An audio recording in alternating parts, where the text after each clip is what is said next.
सुबह का वक्त था। मैं ऑफिस के लिए लेट हो रहा था। अक्सर मैं सुबह जल्दी तैयार हो जाता हूँ, लेकिन कल शाम ऑफिस का बहुत काम था, इसलिए देर तक जागना पड़ा। जागने की वजह से सुबह लेट उठा, इसलिए ऑफिस जाने में देरी होने लगी। मैंने बाथरूम में घुसते हुए पत्नी को आवाज़ लगाई कि वह मेरे कपड़े तैयार रखे। मैंने बाथरूम में ज़्यादा समय नहीं लगाया और जल्दी से नहाने के बाद बाहर आ गया। मैंने अपने बिस्तर पर देखा तो वहाँ कपड़े नदारद थे। मैंने गुस्से के स्वर में फिर से पत्नी को आवाज़ लगाई। शायद वह किचन में थी, मेरे लिए खाना तैयार कर रही होगी, इसलिए उसको मेरी आवाज़ नहीं सुनाई दी पड़ी, या फिर कुकर की उठती तेज़ सीटी में मेरी आवाज़ दब गई होगी। इस बार मैंने गुस्से के साथ और तेज़ आवाज़ लगाई, लेकिन किचन से बड़ा प्यार से रिप्लाई आया, आई। मेरा गुस्सा अपने चरम पर था। मुझे ऑफिस के लिए लेट हो रहा था। मैं अंदर से बुरी तरह झल्लाया हुआ था। तभी पत्नी कमरे में आ जाती है और वह सीधे अलमारी की तरफ बढ़ जाती है। मेरे मन में सवाल आया कि क्या उसने मेरी आवाज़ को सुना था या फिर सुनकर अनसुना कर दिया था। फिलहाल जो कुछ भी हो, वह मेरी तरफ देखते हुए कपड़े बिस्तर पर रख देती है और वहाँ से जाने को होती है। अचानक से वह वापस आती है और मुझसे बोली, अगर मैं तुम्हें किसी के साथ डिनर व फिल्म देखने के लिए बाहर जाने को कहूँ तो तुम क्या कहोगे? उसके पूछने का अंदाज थोड़ा अलग था। मैं समझ नहीं पा रहा था कि आखिर वह किसकी बात कर रही है और क्यों। शायद मैं जवाब देने के लिए तैयार था। मैं बोला कि मैं समझूंगा कि अब तुम मुझसे प्यार नहीं करती। शायद उसने गुस्से अथवा प्यार में मेरी तरफ देखा, लेकिन फिर अगले ही पल अपने होठों पर हल्की सी आती हुई मुस्कान को दबाते हुए बोली कि मैं आपसे प्यार करती हूँ, लेकिन यह औरत भी आपसे बेपनाह प्यार करती है, शायद मुझसे भी ज़्यादा, और आपके साथ कुछ समय बिताना चाहती है। मुझे पत्नी के मुंह से इस सवाल की उम्मीद नहीं थी। मेरे मन में एक सेकंड में हजारों सवाल ऊपर नीचे होने लगे। आखिर किस औरत की बात कर रही है और किससे मिलवाना चाहती है? ऐसी हजारों सवालों के साथ मेरा मन मुझे घेर रहा था। आखिर मैंने पूछ ही लिया कि किसकी बात कर रही हो।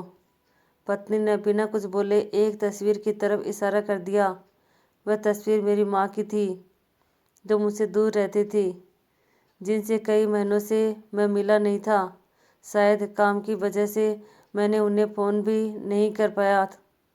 मैं अपनी व्यस्तता के कारण उन्हें समय ही नहीं दे पा रहा था। मैंने पत्नी की तरफ देखा। पत्नी ने मुस्कुराहट के साथ मेरा मोबाइल मुझे थमा दिया। मैंने माँ को फ़ोन किया और उनसे रात पर खाने और साथ में फिल्म देखने के लिए कहा। माँ मेरी आवाज़ सुनकर खामोश हो गई। शायद वरुण स्वर था, तुम ठीक हो ना? तुम दोनों के बीच कोई परेशानी तो नहीं? माँ ने पूछा। उनके लिए मेरा एकाएक इस तरह फ़ोन करना शायद किसी परेशानी का संकेत था। नहीं, कोई परेशानी नहीं, बस मैंने सोचा था कि आपके साथ बाहर जाना एक सुखद एहसास होगा। मैंने जवाब दिया और कहा कि बस हम दोनों ही चलेंगे। उन्होंने इस बारे में एक पल के लिए सोचा और फिर कहा, ठीक है। शुक्रवार की शाम को जब मैं उनके घर पहुंचा तो वह मेरा इंतज़ार कर रही थी। मुझे देखकर उनका चेहरा खुशी से चमक उठा, जैसे वर्षों से कोई दौलत अकस्मात उन्हें मिल गई हो।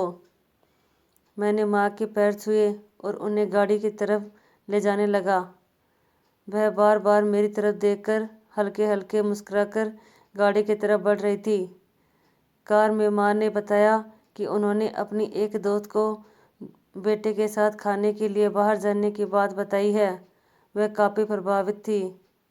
फिलहाल हम माँ के पसंद वाले रेस्तरां तक पहुंच चुके थे, जो कि दिखने में अब भी अच्छा और आरामदायक था। अंदर जाकर हम दोनों एक बैठ गए। मैंने पास रखे मेनू को उठाया और पढ़ने लगा।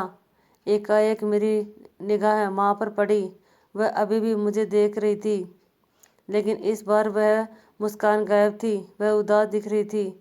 शायद मैंने मेनू पढ़ने में तो ज़्यादा समय नहीं लगा दिया। मैंने मेनू को साइड पर रख दिया।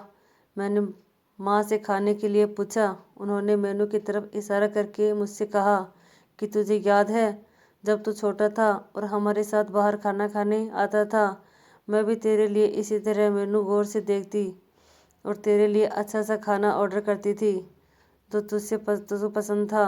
लेकिन अब वक्त बदल गया है, महंगाई बहुत हो गई है, तो शायद मेनू में कुछ नया देख रहा हो। माँ का जवाब सुनकर मेरी आंखों से आंसू निकलने लगे थे, लेकिन मैंने खुद को संभाला और कहा कि माँ, इस बार मैं आपके लिए मेनू पढ़ना चाहता हूँ। इसके बाद मैंने एक बढ़िया सी डिश माँ के लिए ऑर्डर की। खाने के समय माँ ने मेरे बचपन से लेकर अब तक की कई किस्से सुनाए। मुझे ऐसा लग रहा था मानो मैं वापस बचपन में आ गया हूँ। मुझे उस समय इतनी खुशी हो रही थी मानो सारी कायनात इसके आगे फीकी हो। बातों ही बातों में समय का पता नहीं चला।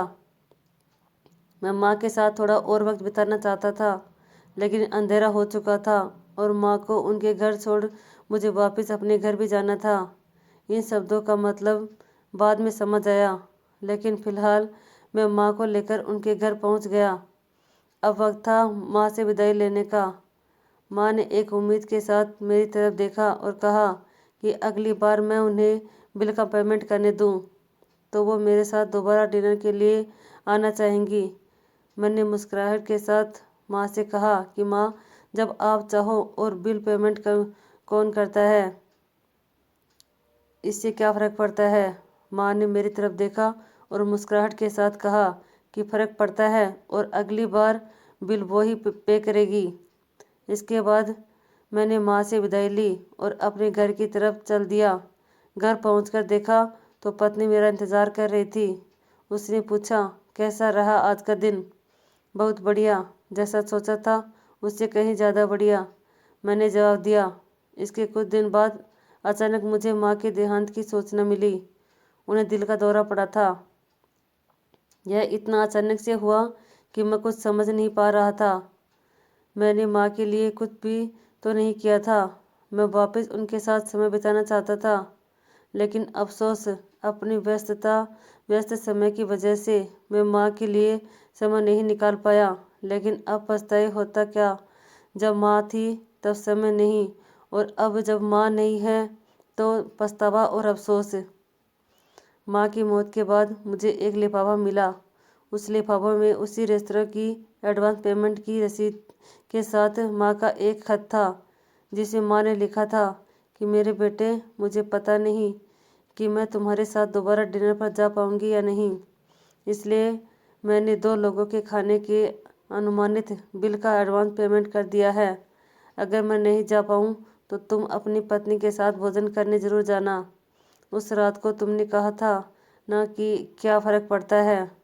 मुझ जैसी अकेली रहने वाली बूढ़ी औरत को फ़र्क पड़ता है।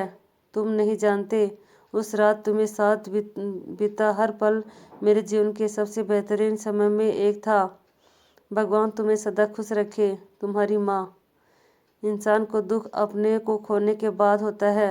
अगर समय रहते एहसास हो जाए तो जीवन में छोटी छोटी बातों से भी परिवार में खुशियाँ बांटी जा सकती हैं, और माता पिता तो जीवन की सबसे अनमोल धरोहर हैं।